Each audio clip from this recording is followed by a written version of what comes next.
Dans cette vidéo, nous allons découvrir une maquette sous le point de vue d'un sanitariste. Nous utilisons donc un logiciel BIM Vision, gratuit, ainsi qu'une maquette 3D d'une école tirée du site Autodesk. On peut voir ici, on a ouvert le dossier, se trouve la maquette, on peut naviguer aisément, faire des rotations ou des zooms, pour ainsi bien découvrir le projet. Ensuite, une fois qu'on a bien découvert le projet, on peut également projeter, si on le souhaite, la maquette sous une vue 2D, donc en cliquant sur ce logo-ci.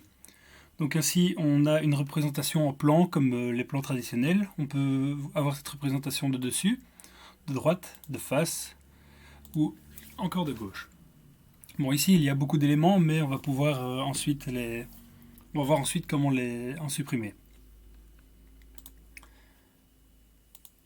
Je vais aller cliquer ici sur le logo 3D pour ensuite pouvoir renaviguer sur la maquette.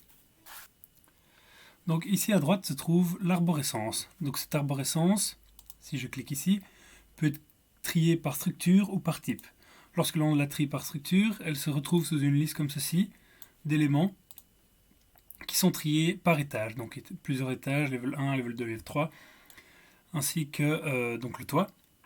Si je clique pour le trier par type, elle se retrouve ici donc par type d'élément, donc poteau, mur, dalle. Dans le cas où je suis, imaginons, un sanitariste et que je souhaite étudier donc juste les éléments du circuit hydraulique, je peux, grâce à ces cases ici, sélectionner les éléments que je veux voir ou non. Donc ici, je peux masquer tous les éléments suivants. Dans mon cas, je souhaiterais juste voir le circuit hydraulique, donc je vais cacher toute la maquette et juste aller chercher les pipe segments, les flow terminal et pipe fitting. Ainsi donc j'ai juste le réseau hydraulique avec ici les appareils sanitaires. Je peux également, si je le souhaite, aller étudier ces éléments donc dans leur environnement. Donc pour cela, je vais afficher toute la maquette, comme ceci.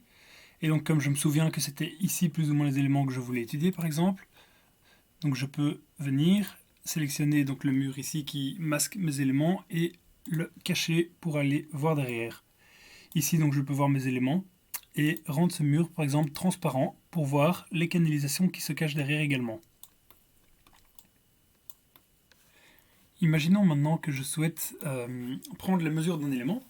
Donc je peux reprendre la maquette isolée comme je l'avais fait avant. Voilà, imaginons ici, je souhaite connaître la longueur de cet élément-ci. Alors pour ceci, je peux aller ici dans Dimensions et prendre l'outil Longueur. En cliquant dessus, voilà, je vois qu'il fait 1,61 m. Je peux également aller chercher son diamètre ici, grâce au menu déroulant ici, et en prenant diamètre. En cliquant ici, je vois qu'il fait 10 cm. Il existe plusieurs outils, donc on peut aller calculer les volumes, les surfaces, les poids également en fonction du matériau, ou je peux également aller encoder la densité que je souhaite de mon matériau, si j'ai un matériau qui n'est pas dans la liste ici. Il est également possible, donc une fois qu'on a toute la maquette, il est également possible de la naviguer et de découvrir le projet en allant insérer des plans de coupe, comme ici. Donc je peux choisir, donc je clique sur le plan de coupe et je peux choisir un plan sur lequel, donc ici je voudrais un plan vertical, je vais cliquer ici par exemple. Et donc voilà, à l'aide de la touche Maj et puis de la souris, je peux le faire transiter comme ça. Bon, je vais aller désélectionner la maquette pour voir mieux, voilà. Et donc je peux aller placer mon plan de coupe où je le souhaite en fonction de ce que je souhaite voir. Ou je peux également cliquer ici sur retourner si jamais mon plan de coupe en fait était de l'autre côté. Voilà, comme ceci. Il est possible de superposer plusieurs plans. Imaginons maintenant que j'en veux un deuxième. Je peux cliquer ici et aller mettre un deuxième plan vertical, par exemple, comme ceci. Et hop, je peux également le faire bouger comme ceci pour découvrir les éléments qui me semblent pertinents. Si jamais je veux retrouver ma maquette normale, je peux supprimer mes plans, comme ceci. Hop, retirer ou bien tout effacer. Et là, je suis de retour à ma maquette initiale. Donc maintenant, je vais aller ouvrir dans un autre logiciel qui s'appelle BIM Collab Zoom, également gratuit, la même maquette. Donc en fait, il s'agissait d'une maquette HVAC du bâtiment. Voilà, donc je me retrouve dans la maquette et je souhaite, imaginons, voilà, je me souviens donc que c'était ici ce que je voulais étudier. Je souhaite, donc, l'utilisation se fait différemment et donc je vais rajouter tout à ma vue ici en fait, tout le projet, pour pouvoir ensuite aller isoler, aller cacher cet élément-ci. Donc voilà, je l'enlève. Je suis de retour au même endroit qu'avant, mais sur un autre logiciel. Donc je vais aller cacher également cet élément pour, imaginons que je veuille étudier la canalisation ici. Je peux, grâce au logiciel BIM Collab Zoom,